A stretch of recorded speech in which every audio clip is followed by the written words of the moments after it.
आपने अभी तक हमारा चैनल सब्सक्राइब नहीं किया तो अभी सब्सक्राइब करें और बेल आइकॉन को क्लिक करके हमारी लेटेस्ट वीडियोस के बारे में update. Which of the following does not characteristics business activity. आपको बिजनेस एक्टिविटी जो नहीं है वो बताना है। Production of goods and services करते हैं, हम प्रोड्यूस करते हैं, चीज़ों को बना के बेचते हैं, बिजनेस है। प्रेजेंस ऑफ रिस्क, बिजनेस में रिस्क भी हमेशा होता ही है, ठीक है। सेल और exchange of goods and service, सामान बना के बेचते हैं, ठीक है, एक्सचेंज करते हैं, तो ये भी है। सैलरी और वेजेस, ये बिजनेस एक्टिविटी नहीं है, ये सिर्फ आप बिजनेस का एक खर्चा मान सकते हो, एक्सपेंस है, ठीक है, लेकिन ये कोई एक्टिविटी नहीं है। तो D answer. Which of the broad category of industry cover oil refinery and sugar mills. ठीक है, आपसे पूछी है कि ऑयल रिफाइनरी और शुगर मिल्स कौन सी कैटेगरी में आती है इंडस्ट्री की में। इंडस्ट्री की 3 कैटेगरी होती है। एक होती है आपकी प्राइमरी, जिसमें सीधी एग्रीकल्चर से रिलेटेड चीज़ें आती हैं, सीधी आप जो भी किसान खेती करते हैं ना, वो सारी चीज़ें इसमें आ जाएंगी, ठीक है। पहली चीज़ें जो कहीं पे रॉ मटेरियल की तरह यूज़ होती है। दूसरी होती है इंडस्ट्री, ठीक है, जब आप जो किसान उगाता है खेतों में उसको मशीनों की सहायता से दूसरे रूप में चेंज कर देते हो, तो वो होती है इंडस्ट्री। फिर तीसरी होती है आपकी सर्विस, जब आप सामान को कस्टमर तक पहुंचा रहे हो, ट्रांसपोर्ट वगैरह, ये सर्विस में है। तो अब ये पूछ रहा है कि जब ऑयल रिफाइनरी शुगर मिल आपकी चल रही है, तो जो इंडस्ट्री है वो कौन सी कैटेगरी में आएगी। तो ये सेकेंडरी कैटेगरी में आएगी। सेकेंडरी में आप बड़ी बड़ी मशीनों से याद रखोगे, जितनी भी मशीन्स होती हैं यूज़, वो कहाँ होती हैं, सेकेंडरी उसमें यूज़ होती हैं, ठीक है। अच्छा, प्राइमरी में कंफ्यूज मत होना। प्राइमरी में मान लो कि कोई पोल्ट्री फॉर्म है, ठीक है, कोई फार्मिंग कर रहा है, ठीक है, तो जैसे कि कोई मुर्गी पाल रहा है, ठीक है, तो वो अगर एग दे रही है तो वो भी प्राइमरी में आती है। जेनेटिक चीज़ें होती हैं, जेनेटिक चीज़ें, ठीक है। अगर कोई क्रॉप उगा रहा है किसान, तो वो भी सब प्राइमरी में आती है। कच्चा माल जो सीधा नेचर के थ्रू उगाया जाता है, वो मशीनों की सहायता से जो किया जाएगा, सेकेंडरी में। और टर्सरी में सिर्फ एक्सचेंज किया जा रहा है, सर्विसेज दी जा रही है, ठीक है, जिसमें आपकी एडवर्टाइजमेंट भी एक सर्विस है, एडवर्टाइजमेंट, बैंकिंग भी एक सर्विस है, ट्रांसपोर्ट भी, और वेयर हाउस भी, गोदामों को किराए पे देना, ये सब सर्विस में आते हैं। तो ऑयल और रिफाइनरी शुगर मिल्स का पूछा तो secondary. Which of the following can not be classify as an auxiliary to trade. Trade में जो हेल्प करती है उसको बोलते हैं ऑक्सिलरी टू ट्रेड। जब भी कोई आप बिजनेस कर रहे हो उसके साथ जो भी चीज़ें हेल्प कर रही हैं, जैसे कि आपका इंश्योरेंस हो गया, ठीक है, वेयर हाउस हो गया, इंश्योरेंस हो गया, एडवर्टाइजमेंट हो गई, बैंकिंग हो गई, ये सारी ऑक्सिलरी टू ट्रेड हैं। लेकिन उसने नोट पूछा है जो हेल्प नहीं करेंगी, तो माइनिंग कभी भी हेल्प नहीं करेगी, ठीक है, वो ऑक्सिलरी ट्रेड नहीं होती, और फार्मिंग भी नहीं होती। तो आपके ये दोनों आंसर ठीक है, ठीक है, दोनों आंसर ठीक है आपके, यानी कहीं पे आपको ए और डी ऑप्शन मिल जाए तो राइट आंसर यही होगा आपका, ठीक है। The occupation in which people work for others, जो काम दूसरों के लिए लोग करते हैं, एंड गेट रेम्यूनरेटेड, और पैसा मिलता है in return, is known as, तो उसको क्या कहते हैं। दूसरों के लिए आप कोई काम कर रहे हैं और बदले में आपको कुछ पैसा मिल रहा है, तो उसे क्या कहोगे, बिजनेस, एम्प्लॉयमेंट, प्रोफेशन, या नन ऑफ देम। देखो, बिजनेस में आप अपना पैसा लगाते हो, रिस्क लेते हो, प्रॉफिट कमाते हो। जब भी बात रिस्क की आएगी, प्रॉफिट की आएगी, तो बिजनेस है, ठीक है। तो ऐसा तो कुछ यहाँ दिख नहीं रहा। प्रोफेशन में कि आप लगातार कई सालों तक कोई डिग्री लेते हो, ठीक है, किसी इंस्टीट्यूशन से जुड़ते हो, तब जाके आप एक स्किल सीखते हो, और तब आप प्रोफेशन में आते हो। यहाँ पे स्किल्स की बात भी नहीं कर रहा है, ठीक है, बस काम कर रहे हो, रेमुनेशन मिल रहा है, बदले में कुछ मिल रहा है, तो एम्प्लॉयमेंट आपका right answer. The industry which provides support services to other industry are known as. एक इंडस्ट्री दूसरी इंडस्ट्री को सर्विस दे रही है, तो उसको क्या कहेंगे, primary industry, secondary industry, commercial industry, या टर्सरी इंडस्ट्री। तो देखिए, जब भी बात आपकी ये आएगी कि कोई सर्विस दे रहा है, तो जितनी भी सर्विसेज हैं वो सारी कहाँ आ जाएंगी, टर्सरी इंडस्ट्री में, ठीक है। मैंने आपको इंडस्ट्री के टाइप बताया, प्राइमरी इंडस्ट्री, सेकेंडरी और टर्सरी, 3 टाइप के आपके इंडस्ट्री के टाइप्स होते हैं, ठीक है। पहले में जब भी कोई किसान कुछ भी क्रॉप करेगा वो याद रखना, सेकेंडरी कुछ मशीन से बनाओगे वो याद रखना, और कोई सर्विस दी जाएगी तो टर्सरी, तो ये सर्विस में आ जाएगा। Which of the following can not be classified as an objective of business. Business का एग्जेक्टिव जो नहीं पूछा है, तो देखिए, investments, growth, saving, profit, earning. तो देखिए, जो नहीं है आपसे वो पूछा गया है। तो देखिए, इन्वेस्टमेंट्स तो आप बैंक में भी जाके कर सकते हो, ठीक है, वहाँ से बदले में आपको इंटरेस्ट मिलता रहेगा, तो यहाँ तो आपको बिजनेस करने की कोई ज़रूरत ही नहीं पड़ेगी, तो ये बिजनेस का ऑब्जेक्ट नहीं है, और यही पूछा है। ग्रोथ तो बिजनेस में होती ही है, ठीक है। सेविंग भी आप बैंक में जाके कर सकते हो, और प्रॉफिट अर्निंग ये बिजनेस में होता है। तो देखिए, नहीं पूछा है आपसे, तो ये दोनों ऑप्शन हो जाएंगे। अगर केवीएस में आपको ऐसे दिखे ए और सी, ठीक है, बोथ, तो ये दोनों आंसर आपके राइट हो जाएंगे। Business risk is not likely to arise due to, business risk क्या नहीं है, किसकी वजह से नहीं होता है? चेंजिंग गवर्नमेंट पॉलिसी, अगर गवर्नमेंट अपनी कोई रूल्स पॉलिसी चेंज कर देगी तो बिजनेस रिस्क तो होगा ही, यहाँ नोट पूछा है।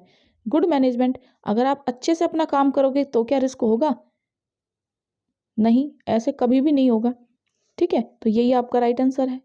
बाकी एम्प्लॉय डिसऑनेस्टी, अगर बेईमान एम्प्लॉय रखे हैं तो फिर तो लॉस होगा ही होगा, तो लॉस होगा, रिस्क भी है।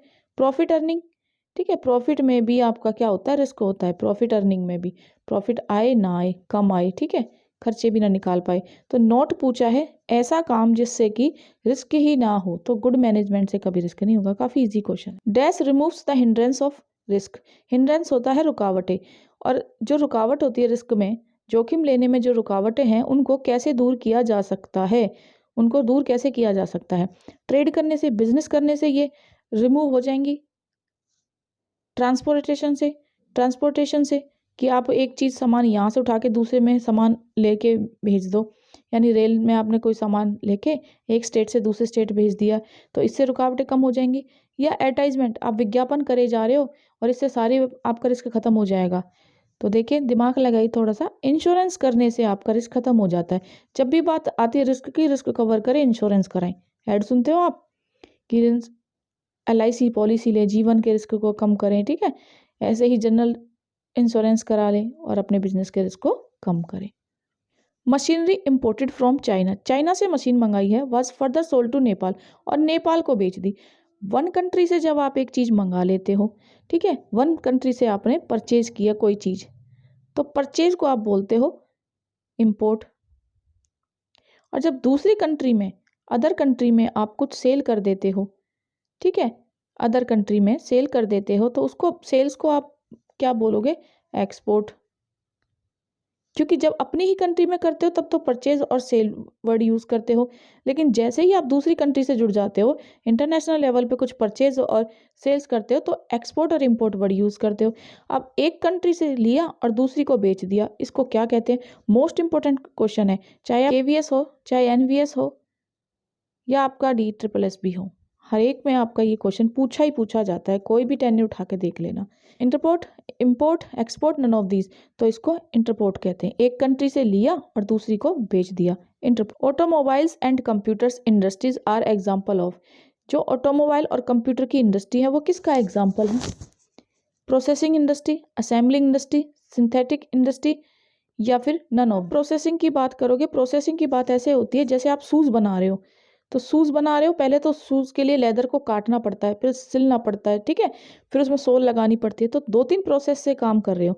सिंथेटिक की मतलब होती है कि आप से सम, याद रखना, जैसे दो चीज़ों को मिला के कुछ बना रहे हो, जैसे कि आप सीमेंट मिलाते हो, उसमें चूना मिलाते हो, ठीक है, तब आपका घर बनता है। जब भी बात कंप्यूटर मोबाइल्स की आएगी तो कंप्यूटर में पार्टों को असेंबल किया जाता है, जोड़ा जाता है, जैसे कि कीबोर्ड अलग होता है, ठीक है, माउस कहीं से उठा लिया और एक मॉनिटर कहीं से खरीद लिया, इन सब चीज़ों को असेंबल कर दिया जाता है, ठीक है, अलग अलग पार्ट्स को असेंबल करके कंप्यूटर बना दिया जाता है, तो ये असेंबलिंग इंडस्ट्री है। Star limited open a new branch इन कोची, कोची में स्टार लिमिटेड ने एक नई ब्रांच बनाई है, खोली है। Which of the following organisation objective, तो उस ऑर्गेनाइजेशन का ऑब्जेक्टिव क्या होगा?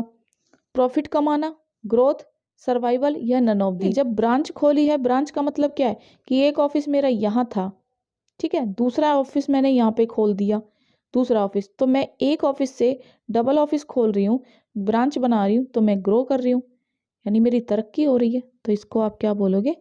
ग्रोथ। वैसे अगर कोई ऑर्गेनाइजेशनल ऑब्जेक्ट पूछे तो 3 होते हैं। सर्वाइव करना सीखोगे, बिजनेस को चलाना, नंबर 1, नंबर 2 प्रॉफिट कमाना, और नंबर 3 पे होता है, ठीक है, ग्रोथ। इसका एग्जाम्पल देके पूछा है कि जब ब्रांच खोल रहे हो तो क्या कर रहे हो, तो आप ग्रोथ कर रहे हो। Strike comes under which type of risk, जब अचानक आपका जो नेचर है, आंधी तूफान बाढ़ आए, बिजली चमके, तो ये ऐसे रिस्कों को बोलते हैं नेचुरल रिस्क, ठीक है। ह्यूमन कॉजेज, इंसान अगर कोई चोरी कर रहा है, आपके एम्प्लॉय ने कोई आग लगा दी है, तो ह्यूमन कॉजेज, ठीक है, बेईमानी कर दी है, नुकसान हो गया है। इकोनॉमिक कॉजेज होते हैं आपके, अगर कि मार्केट में इन्फ्लेशन है, यानी महंगाई हो गई है, जिसकी वजह से आपको लॉस होने लगा है, आपकी चीज़ें नहीं बिक पा रही हैं, या डिफ्लेशन है, आपने चीज़ें महंगी खरीद ली थी और अब बिक नहीं रही हैं, प्राइस कम हो गए हैं जिसकी वजह से आपको लॉस हो रहा है, तो ये इकोनॉमिक कॉजेज, ठीक है। और नन ऑफ दिस ऑप्शन दिया, तो वो कह रहा है स्ट्राइक, हड़ताल जब कोई करेगा तो वो किस टाइप के आपके रिस्क में आएगी। तो हड़ताल आसमान में से बिजली टपक के तो होगी नहीं, कोई प्राइस घटने बढ़ने की बात नहीं है। स्ट्राइक कौन करेगा, इंसान करते हैं, ह्यूमन, तो ह्यूमन कॉज है। The economy activity in which there is no need of capital, ऐसी इकोनॉमी एक्टिविटी बताइए जिसमें पैसे की जरूरत नहीं है। बिजनेस, कभी सुना है बिजनेस बिना पैसों के होता हो। प्रोफेशन, प्रोफेशन में भी जब कई लाखों का आप कोर्स करके आते हो ना, तो जाके आप काम करने के काबिल बनते हो। जैसे कि अगर आप बात करें तो डॉक्टर बनते हो, एमबीबीएस की डिग्री में काफ़ी पैसा लगता है, ठीक है। या फिर आप लॉ की बात कर लो, एलएलबी में भी काफ़ी पैसा, एलएलबी में भी काफ़ी पैसा लगता है।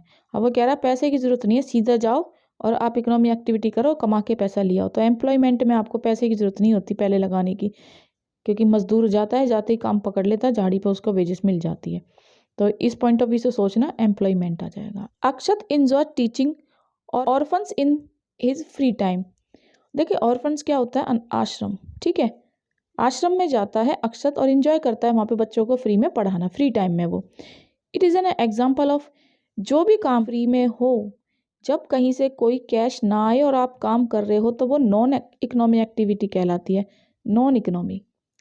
क्योंकि भाई इकोनॉमी का मतलब ही होता है पैसा, इकोनॉमी का मतलब क्या है, कैश, कि कोई भी ऐसी एक्टिविटी जिसमें कैश आ रहा हो, कैश प्लस एक्टिविटी, तो वो इकोनॉमी होती है, ठीक है। और जब नॉन कैश आ जाए, नॉन कैश जहाँ से पैसा हट जाए, तो वो नॉन इकोनॉमी एक्टिविटी होती है। अब ऑर्फनेज में फ्री में पढ़ा रहा है, फ्री टाइम में, ठीक है, आश्रम में से कोई पैसा थोड़ी लेता, तो ये नॉन इकोनॉमी एक्टिविटी कहलाएगी। कॉमर्स इंक्लूड्स, कॉमर्स में क्या शामिल होता है, business and trade, business and industry, trade and trade, या नन ऑफ दीज। तो आपकी बिजनेस एक्टिविटी है उसमें कैसे काम होता है, जो बिजनेस एक्टिविटी है वो 2 टाइप्स की मानी जाती है, एक होती है इंडस्ट्री, एक होता है कॉमर्स। देखिए जब भी बात आएगी कुछ मैन्युफैक्चर करने की, जब भी आप सामान बनाओगे मशीनों की हेल्प से, तो वो इंडस्ट्री हो जाएगी।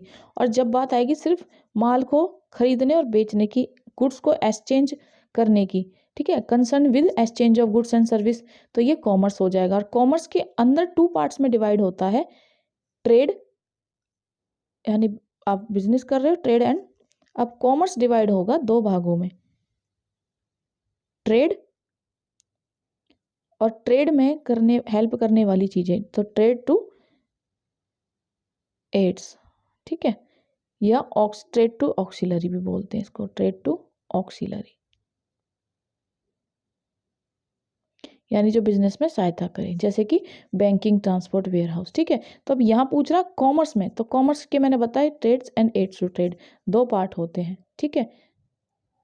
Where houses facility the ability of goods as and when required. देखिए वेयर हाउस क्या होता है, गोदाम, जहाँ पे ना आप माल को रख लेते हो जब तक वो ग्राहकों तक ना जाए, ठीक है। ग्राहकों को बेचने में टाइम लगता है, बनाया और यहीं गोदाम में रख लिया, जब बिकेगा तब बिकता रहेगा, ठीक है। By doing this which of the following utilities are provide by the warehouse. तो जो गोदाम है आपके, वेयर हाउस है, वो कौन सी सुविधा दे रहे हैं आपको, place utility, time utility, both, neither, A और नोर बी। काफ़ी इंपॉर्टेंट क्वेश्चन है और काफ़ी कंफ्यूजिंग है। तो जब गोदाम में माल रखा जा रहा है, तो बच्चे इसको प्लेस यूटिलिटी कर देते हैं, जो कि गलत होगा। तो राइट क्या होगा, टाइम यूटिलिटी। क्यों, क्योंकि कब तक रखा जा रहा है, जब तक आपके कस्टमर उसे ना खरीद लें, उस टाइम तक, टाइम पीरियड तक आप उसको गोदाम में रख देते हो ताकि वो सेफ रहे, ठीक है, सेफ्टी पर्पस के लिए, टाइम बॉन्ड के लिए। तो यहाँ पे टाइम यूटिलिटी आ जाता है। अब बच्चे क्या सोचते हैं, गोदाम तो जगह है, उसको सोच के प्लेस कर देते हैं, जो कि गलत हो जाएगा, ठीक है। तो राइट आंसर क्या है, time utility. Shivam factory was destroyed due to earthquake. Earthquake आया जिसकी वजह से फैक्ट्री डिस्ट्रॉय हो गई, डिस्ट्रॉय मतलब नष्ट हो गई। Identify the cause of business risk, बताइए किस तरह का बिजनेस रिस्क है, ठीक है। ये चारों टाइप आपके बिजनेस रिस्क के ही होते हैं, economic cause, human cause, natural cause, other cause. अब जब अर्थक्वेक आया तो इंसान तो पकड़ के लाए नहीं होंगे, तो ह्यूमन कॉज तो होगा नहीं, ठीक है। ना ही ये सरकार ने कोई इन्फ्लेशन डिफ्लेशन, कोई प्राइस घटाए बढ़ाए जिसकी वजह से ही हुआ है, ये भी नहीं होगा। अदर कॉज में हमें नहीं हो सकता, ठीक है। क्योंकि अदर कोज में बाकी चीज़ें और भी आ सकती हैं, लेकिन यहाँ कह रहा अर्थक्यूक। अर्थक्यूक कौन लाता है? नेचुरल कोज होती है, पृथ्वी के अंदर ही तो आती है जब प्लेटें इधर उधर होती हैं, ठीक है। तो नेचुरल कोज है ये आपका। अर्थक्यूक देखोगे, अर्थक्यूक होगा, फ्लड होगी, बाढ़ आ गई कहीं पे, ठीक है, अकाल पड़ गया, ड्रट हो गई, तो ये सब चीज़ें किस में आ जाएंगी? नेचुरल कोजेस में। बुक कीपिंग और अकाउंटिंग क्या होता है? Mean same and are use interchangeably, does not mean same and are not use interchangeably, both या none of these. Keeping accounting का ही एक पार्ट है, तो ये बुक कीपिंग छोटी है और अकाउंट्स बड़ा है, ठीक है। तो बुक कीपिंग ये है, बुक कीपिंग छोटी है, अकाउंट बड़ा है। अब बुक कीपिंग में क्या होता है, पहले तो आप ये देखते हो, आइडेंटिफाई करते हो कि कौन कौन सी हमारी फाइनेंशियल ट्रांजैक्शंस और इवेंट्स हैं, ठीक है, जिन्हें हम मनी में मेज़र कर सकते हैं, और उसके बाद हम उनको रिकॉर्ड करते हैं, ठीक है, फिर उसको क्लासीफाई यानी लेज़र में पोस्ट कर देते हैं। ये सारी चीज़ें तो बुक कीपिंग में आती हैं, लेकिन अकाउंटिंग बड़ा होता है। अकाउंटिंग में बुक कीपिंग भी आती है, और उसके बाद इस प्रोसेस के बाद यहाँ पे समरी बनाना, ठीक है, ट्रांजैक्शंस की समरी यानी बैलेंस शीट बनाना, फिर उसको इंटरप्रेट करना। इंटरप्रेट मतलब जो बिजनेस के लोग हैं उन तक ये पहुंचाना, उनको इन्फॉर्मेशन प्रोवाइड करना, ये सारी चीज़ अकाउंटिंग में आती है। तो दोनों सेम तो नहीं हुए, दोनों अलग है, ये अलग है, ये अलग है। ये बुक कीपिंग जहाँ खत्म होती है वहाँ से अकाउंटिंग स्टार्ट होता है। तो does not mean same and are not used interchange. अगला देखिए, which of the following is not a sub field of आते हैं, कौन कौन से? पहले तो देखो, पैसा लेना पड़ता है बिजनेस में, पैसा लगा के बिजनेस स्टार्ट किया तो पैसे को मैनेज संभालते रहो, ठीक है, फाइनेंशियल अकाउंटिंग। फिर देखो कि कॉस्ट भी कम करते रहो, खर्चे ज़्यादा पे चीज़ें मत बना देना, तो कॉस्ट अकाउंटिंग। फिर उन चीज़ों को मैनेज करना भी सीखो, मैनेजमेंट अकाउंटिंग। 1, 2 और 3 ये सब फील्ड होते हैं। उसने पूछा नोट कौन सा नहीं होता? बुक कीपिंग इसका फील्ड नहीं है, पार्ट है अकाउंटिंग का लेकिन फील्ड नहीं है। अकाउंट्स के फील्ड मतलब अकाउंट 3 प्रकार का होता है। पहला, पैसा आया, पैसे को संभालो, बिजनेस स्टार्ट कर दिया, फिर कॉस्ट घटाओ बिजनेस में, जब सामान बना रहे हो, फिर उन सब चीज़ों को मैनेज करो, ठीक है, ऐसे याद रखना। FCM करके ट्रिक है, फाइनेंशियल कॉस्ट मैनेजमेंट, ठीक है। 3 अकाउंट के फील्ड है। नोट पूछा है तो बुक कीपिंग नहीं है। Which of the following is not recorded in the books of account? Books of account में वही चीज़ रिकॉर्ड की जाती है जो पैसों में कन्वर्ट हो जाए, मनी में कन्वर्ट हो जाए। तो देखो, सेल ऑफ गुड्स, जब चीज़ों को बेचोगे तो पैसा आएगा, मनी में कन्वर्ट होंगी। पेमेंट ऑफ सैलरी, किसी को पैसा भुगतान करोगे, कैश जाएगा, ठीक है, यानी मनी में कन्वर्ट है। परचेज ऑफ गुड्स, कुछ सामान खरीद के लाना तो भी मनी की ज़रूरत है, कैश की ज़रूरत है, ठीक है, पैसे की ज़रूरत है, तो ये भी बिजनेस ट्रांजैक्शन है। लेकिन क्वालिटी ऑफ स्टाफ बिजनेस के लिए ज़रूरी है, लेकिन ये मनी में कन्वर्ट नहीं हो सकता, कितनी क्वालिटी का कितना पैसा है, ठीक है। तो जो चीज़ मनी में कन्वर्ट नहीं है वो रिकॉर्ड नहीं होगी अकाउंट्स की बुक में। Book keeping is a concern with recording financial data related to business transaction. Recording तो हम इसमें करते हैं, सही बात है। Classifying and summarising record data, classify तो हम करते हैं, पोस्टिंग हम करते हैं, लेजर बनाते हैं हम, ठीक है, ध्यान देना यहाँ पे, पर हम समरी नहीं करते। समरी रिकॉर्ड हम कहाँ करते हैं? बैलेंस शीट वगैरह हम कहाँ बनाते हैं? ये हम अकाउंटिंग में बनाते हैं, ठीक है, पोस्टिंग तक ही बुक कीपिंग खत्म है। तो इसकी वजह से ये गलत हो गया। इंटरप्रेटिंग डाटा ये अकाउंटिंग में करते हैं, ये बुक कीपिंग में नहीं करते। ऑल ऑफ दी अबव हो ही नहीं सकता क्योंकि ये सारी चीज़ें गलत हैं। तो बचा क्या? ए सही आंसर है आपका। तो बुक कीपिंग क्या है? रिकॉर्ड करना, रिकॉर्ड और क्लासीफाई, बस यहीं तक है, समरी नहीं कर सकते। Which is the last step of accounting as a process of information? जब प्रोसेस होता है इन्फॉर्मेशन देने का तो लास्ट स्टेप पूछा कौन सा होता है? रिकॉर्डिंग द ट्रांजैक्शन, ये तो सबसे पहला ही काम है। Prepare of financial statement, communicate of information, analysis and interpret information. सबसे पहले रिकॉर्डिंग करोगे, ठीक है, प्रिपेयर करोगे फाइनेंशियल स्टेटमेंट, एनालिसिस और इंटरप्रेट करोगे। लास्ट में जब आपने ये इंफॉर्मेशन इंटरप्रेट कर दी उसके बाद कम्युनिकेट करोगे, इंफॉर्मेशन यूजर्स तक पहुंचाओगे। तो लास्ट स्टेज क्या है आपका?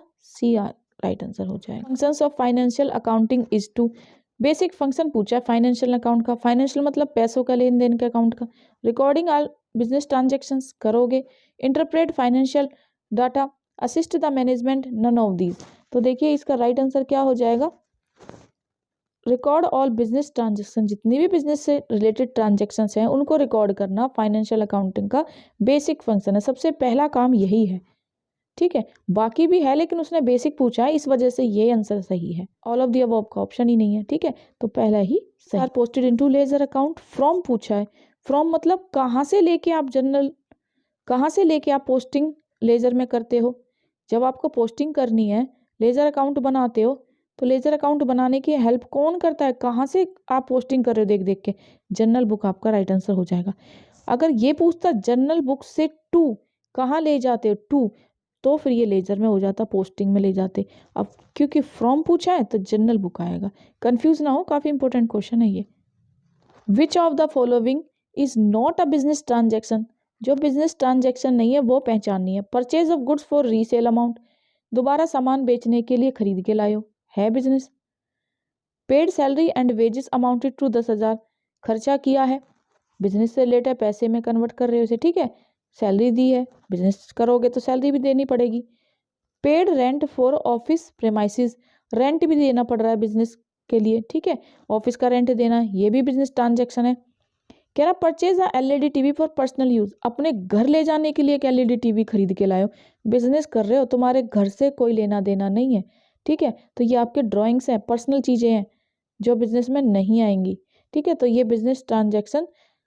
Which one is the advantage of accounting, accounting का एक लाभ बताना, एडवांस मतलब एडवांटेज मतलब लाभ, कोई अच्छी चीज बतानी है अकाउंटिंग की। रिप्लेसमेंट ऑफ मेमोरी, मेमोरी को रिप्लेसमेंट करता है। Show the present value of business, business की प्रेजेंट वैल्यू शो करता है। Accounting does not record price level changes, या accounting is not fully exact. तो देखो यहाँ पे आपको एडवांटेज पूछा है, ठीक है, तो placement of memory, replacement of memory, ये इसका एडवांटेज है। बाकी show the present value of business, ये इसका एडवांटेजेस नहीं है। Accounting does not record price level change, ये नहीं करता, तो ये भी लिमिटेशंस है, ये भी लिमिटेशंस है। Account is not fully exact, पूरा एग्जैक्ट नहीं दिखाता, तो ये भी लिमिटेशंस है। आपसे एडवांटेजेस पूछा है तो replacement of memory. Replacement of memory होता क्या है कि जितनी भी ट्रांजेक्शन्स आप रिकॉर्ड कर रहे हो ना, जितनी भी ट्रांजेक्शन्स रिकॉर्ड कर रहे हो वो टाइमली रिकॉर्ड होती हैं, ठीक है, तो ढूंढने में आसानी होती है आपको, तो नेसेसरी जितनी भी इंफॉर्मेशन है आपको टाइमली रिमेंबर रहती है, वही रिप्लेसमेंट ऑफ मेमोरी है। Which is the important objective of account, accounting का ऑब्जेक्ट क्या है, उद्देश्य क्या है अकाउंटिंग करने का। To keep systematic record of financial transaction, जितने भी बिजनेस की फाइनेंशियल ट्रांजेक्शन हुई है सबका रिकॉर्ड रखना, रिकॉर्डिंग तो होती है।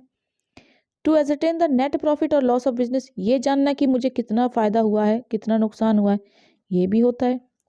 To ascertain the financial position of a business, देखिए फाइनेंशियल पोजीशन की बात जब भी आएगी तो बैलेंस शीट, और बैलेंस शीट तो हमेशा बनती ही है कि मेरे पास कितनी लायबिलिटीज़ हैं, कितनी एसेट्स हैं, ठीक है, तो ये सारी चीज़ें ठीक है। तो all of the above. Which of the following is not an internal user of financial statements, देखिए दो टाइप के होते हैं, पहला इंटरनल और दूसरा एक्सटर्नल। इंटरनल वो जो बिजनेस के अंदर काम कर रहा है, जैसे कि बिजनेस के एम्प्लॉय हो गए, ठीक है, बिजनेस का मैनेजर हो गया, बिजनेस का ओनर खुद हो गया, मालिक, ठीक है। एक्सटर्नल वो जो बिजनेस से बाहर से जुड़ा हुआ, जैसे क्रेडिटर्स हो गए, ठीक है, बैंक हो गया, गवर्नमेंट हो गई जिसको टैक्स देना है, इन्वेस्टर्स हो गए, ठीक है। तो वो पूछ रहा है कि कौन सा इंटरनल यूजर नहीं है, जो अंदर से जुड़ा हुआ है वो नहीं है। बोर्ड ऑफ डायरेक्टर जुड़े हुए होते हैं, मैनेजर, मैनेजर भी अंदर काम कर रहा है, एम्प्लॉयज, एम्प्लॉय भी होते हैं, none of these, none of these, सारे ही हैं, तो गलत तो कुछ भी नहीं है, तो नन ऑफ दीज आपका राइट है। Following is a limitations of accounting, accounting की लिमिटेशंस जो कमी है वो बतानी है। असिस्टेंट टू मैनेजमेंट, मैनेजमेंट को असिस्ट करना कोई लिमिटेशन नहीं होती, वो तो अच्छी बात है, ठीक है। रिप्लेस मेमोरी, टाइमली आपको सारे रिकॉर्ड मिल जाते हैं, ये भी अच्छी बात है। एविडेंस इन कोर्ट, कोर्ट में आपको एविडेंस काम आ जाते हैं, सबूत के तौर पे आप अकाउंटिंग या बैलेंस शीट को दिखा देते हो कि ये देखो मेरे पास ये बिजनेस है, ये असेट्स लायबिलिटी है, ये भी अच्छी बात है। उसने लिमिटेशन पूछी, कमी क्या है, अनरियलिस्टिक इन्फॉर्मेशन, कई बार ये जो सही नहीं है ना, अनरियल है, प्रोवाइड करता है, जैसे कि cost of goods manufacture is determined by, cost की बात आई है, तो बहुत इंपॉर्टेंट क्वेश्चन और आसान भी। फाइनेंशियल अकाउंटिंग है, cost accounting, manage human resources accounting, तो देखो कॉस्ट की बात है तो ये कॉस्ट अकाउंटिंग है, ठीक है। पैसों की बात होती फाइनेंशियल, कोई मैनेजर की या मैनेजमेंट की बात होती तो मैनेजमेंट में, और अगर इंसानों को एसेट्स की तरह यूज कर रहे हैं तब ह्यूमन रिसोर्सेज अकाउंटिंग में। Qualitative characteristics of accounting include, qualitative होती है किसी की गुण, किसी की अच्छी चीजें, अकाउंटिंग की अच्छी चीजें बतानी। रिलायबल एंड रिलेवेंट, रिलेवेंस होती है जुड़ी हुई, और रिलायबिलिटी होती है एक तरह से विश्वसनीय, शुद्ध। अंडरस्टैंडेबिलिटी एंड कंपेरेटिबिलिटी, कंपेयर भी कर सकते हो, अंडरस्टैंडेबल भी। ठीक है, यहाँ पे पूछिए क्या क्या शामिल कर सकते हैं, true, fair, reliability, understanding, comparability या नन ऑफ दिस। देखो इसमें सारी खूबियाँ आ गई हैं, तो हम इन ऑप्शन को नहीं देखेंगे, इसमें सारी चीज़ें हैं। ठीक है, तो सी आपका सही हो जाएगा, क्योंकि आपकी अकाउंटिंग में ट्रू और फेयर रिलायबिलिटी भी होती है, सही चीज़ें बताती है, बैलेंस शीट सही पोजीशन बताती है, कितनी असेट्स कितनी लायबिलिटी है, रिलायबल भी होती है, बिजनेस से जुड़ी हुई चीज़ों की खबर रखती है, अंडरस्टैंडेबिलिटी भी होती है, कंपेरेटिवली पिछले साल आपने कितना प्रॉफिट कमाया, इस साल कितना ही। Which of the following is not a qualitative characteristics of accounting information. Accounting information की जो क्वालिटेटिव नहीं है, क्वालिटेटिव नहीं है तो क्या है, वह क्वांटिटेटिव होगी। चीज़ को समझना, जो गुण नहीं है किसी चीज़ को आप या तो क्वालिटी में मेजर करोगे, गुण में, या फिर क्वांटिटी मात्रा में करोगे। अब जो किसी चीज़ को आप क्वालिटी में नहीं ले सकते तो क्वांटिटी में करोगे। ठीक है, तो यही पूछा है कि not a quality, reliability, understandability, comparability या मेटेरियलिटी। तो देखो क्वांटिटी, रिलायबल होना, किसी चीज़ से जुड़ना, ये क्वालिटी है, अंडरस्टैंड करना ये भी क्वालिटी है, और कंपेरेबल करना ये भी क्वालिटी है। मेटेरियलिटी नहीं है। मेटेरियलिटी क्या मतलब होती है कि एक तरह से जो चीज़ें हमारे लिए मनी में कन्वर्ट होकर महत्वपूर्ण हो जाती हैं। ठीक है, छोटी मोटी सारी चीज़ें आ जाएंगी। Materialistic, use of common unit of measurement and common format of reporting promotes. कि कॉमन यूज़ पूछा, कॉमन यूनिट ऑफ मेजरमेंट, जब मेजरमेंट यूनिट यूज़ करते हो और उसका फॉर्मेट रिपोर्टिंग प्रमोट्स किसको देते हो, कंपेरेटिबिलिटी, अंडरस्टैंडेबिलिटी, रिलेवेंट और रिलायबिलिटी। रिलेवेंट, कोई चीज़ कॉमन है जिसे आप यूज़ कर रहे हो तो वो रिलेवेंट है। When qualitative characteristics of accounting information is reflected when accounting information is clearly presented. Qualitative characteristics पूछिए, कोई गुण बताना अकाउंटिंग इन्फॉर्मेशन का, ठीक है, जो क्लियरली इन्फॉर्मेशन प्रेजेंट है, रिलायबल होनी चाहिए, रिलेवेंट होनी चाहिए, कंपेरेटिवली, अंडरस्टैंडेबिलिटी।